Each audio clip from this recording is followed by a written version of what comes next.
Good morning, guys. It is day something here in Estonia, but it's our first day in Tartu, and this is the city that's known as the head of Estonia because it's actually a student city. About 20% of the population in Tartu is actually students. And right now this is Salme. Hello. And Salme is going to be showing us around, kind of showing us not only the popular attractions here in Tartu, but kind of like the unknown things. The street art, like just around freezing and it's wet everywhere. It's an ice rink. The Leaning Tower of Pisa here in Estonia. That building's like about to tip over. So everything in Tartu is actually very, very young, very new. It may look older to some extent, but the truth is the city has been bombed and destroyed multiple times.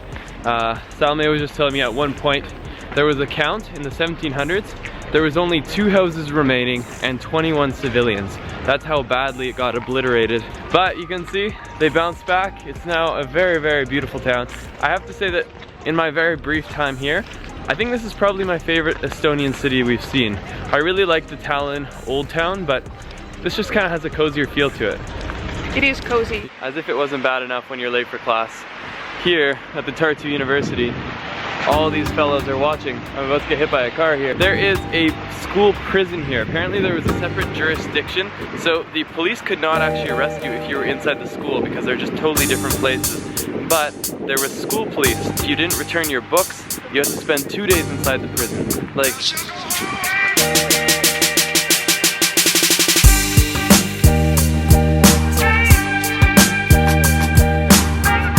this is basically a water slide that is frozen over.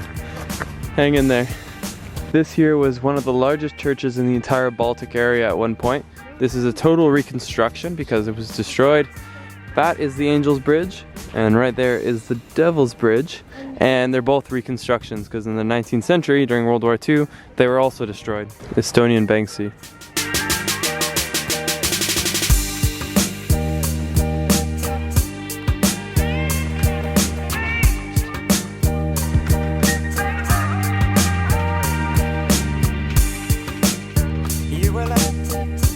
So this right here was actually coordinated by Salme. So she contacted the artist in Italy and basically worked with the building owner to get permission to have this developed. Really funny story though, maybe not so funny at the time, was when the guy was on there, he was on like one of those conveyor belts or one of those lifts, and the lift got stuck. And so the artist was stuck up there for like several hours.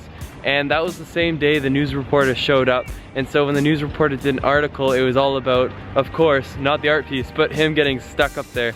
So a bit of a nightmare at the time. Maybe funny in hindsight, I don't know. Are you laughing about it today? Yeah. Okay, it's funny now. Good. The sun was shining. He even fell asleep for a moment. He slept up there. He was so bored. Yeah. He didn't even have like a decent phone, let's say. Oh my gosh. That's so funny. And yeah, so everyone was applauding at the restaurant here when they finally got him down. Alright guys, so we just had lunch here at the Hector Hostel here in Tartu. Really good lunch and a cool hostel. They showed us around. The Estonian snow gods have not been in our favor, but the rain ones are here. Vancouver followed us. So right now we're being shown around the apparatus factory, and essentially what it was during USSR rule, it was used as a mega factory by the Russians to manufacture things. But once the Russian rule was no longer here, it kind of imploded. And so this entire really cool, almost like derelict building has been turned into a center for micro businesses. And so you'll see all sorts of little businesses operating inside this massive building. So this is kind of like the first ever commercialized way to do photography. Yeah. So you can see it here. You have to reflect the black. Right, to get the outline. This camera. Yeah. I did myself. That's the camera there. Guys, this is pretty cool. So this area here is a theater area, and right behind there, it's a green screen. So they'll do their entire play standing in front of there. But the cool thing is, it'll just look green to the people sitting here. But the TV monitors, which there's a few hooked up throughout, they can actually see what's being projected onto the back of the green screen. So it gives a really unique experience of having the reality right there, and then the picture that you want to see is on that TV right there. Those are arcade machines. So you make, pinball. So are they electronic or are they entirely... No, just drop your clothes and... So those are the characters from your book? Yes. Oh, wow. And did you draw those ones? No. Nothing is drawn by me. Yeah. You're the... I don't draw. We all have our talents, yeah. Look at this, guys. 100-year-old printing press sets, basically. Lemit just showed us how to make paper. He did it by hand. We do letterpress as well. But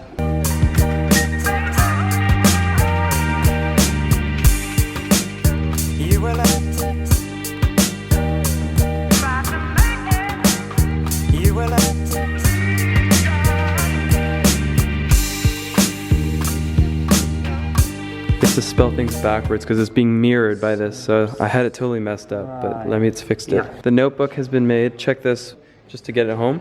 Right now we're about to cut it off, guillotine style, French Revolution kind of thing. that's exactly right. And later turned out that guillotines are useful for cutting other things as well. Yeah. Here comes the guillotine. So cool. Actually, it's not cutting straight down, it's going diagonally. Here it comes. Watch out. This one's getting exciting. It's gonna explode. It's gonna blow. Ooh, that's so satisfying. Now that it's 3 p.m., the sun is setting.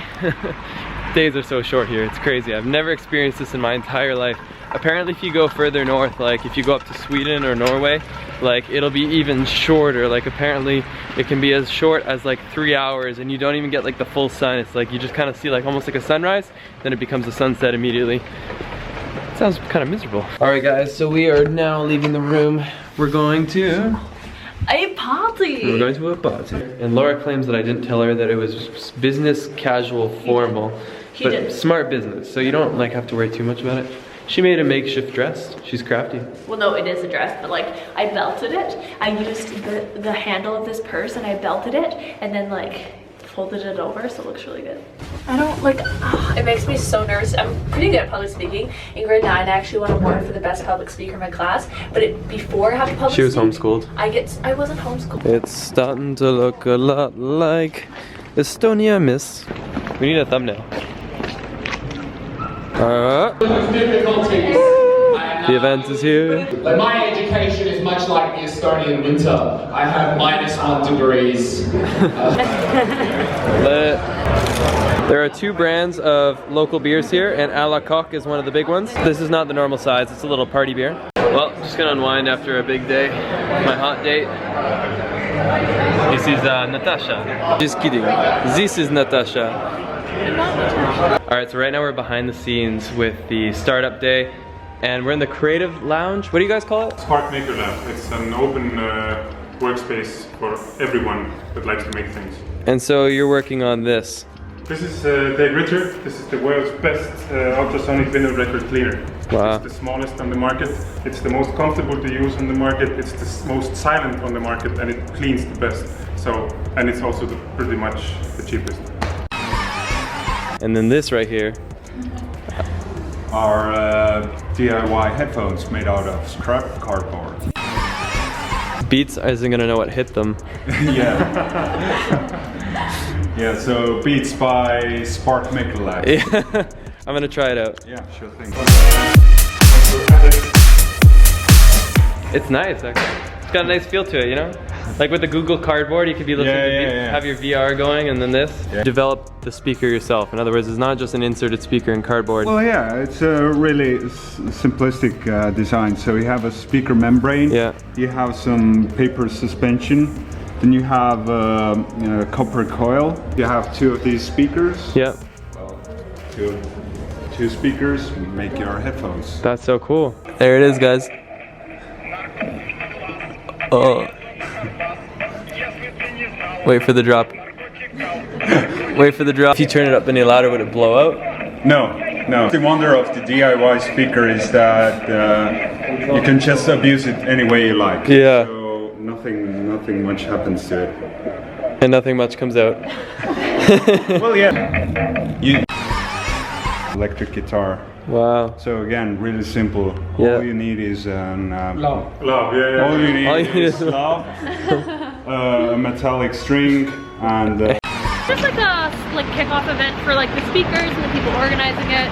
Just to, like network and mingle and tingle and stuff. Yeah. But the coolest thing was we were brought behind and we met those guys, and it's just so cool like hanging out around startup people who are like really tinkering with things. Those are my kind of people. Like I really am an entrepreneur at heart, and I know that like if I wasn't doing what I'm doing now, like that would be the environment that I would do best in, was like just in a workshop with ideas and testing things out. Gets me really excited.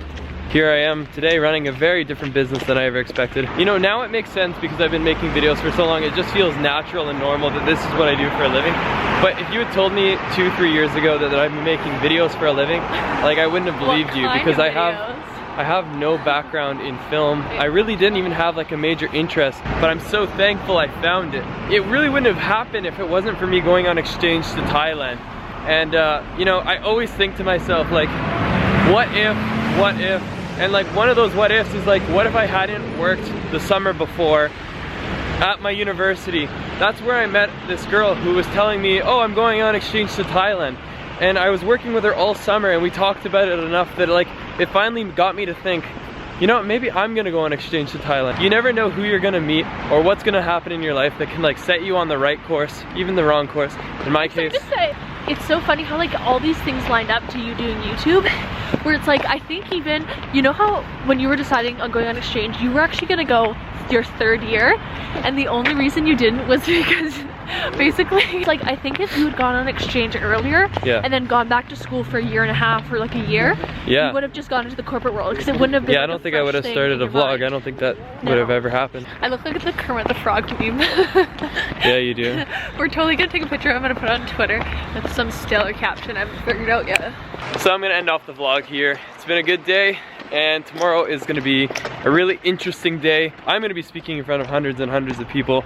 Laura has her workshop with like 40 people plus, and all of our sections are just totally filled up. Obviously the social media topic is getting a lot of people's interest, and hopefully we can deliver. We will deliver. And guys, if you've made it this far in the video, please leave it a big thumbs up. It means a whole lot more than you think, and let's get lost again tomorrow. Sweetheart? Yeah? Why won't you touch them? Touch what? My breast. That's so inappropriate. Very, very. You can't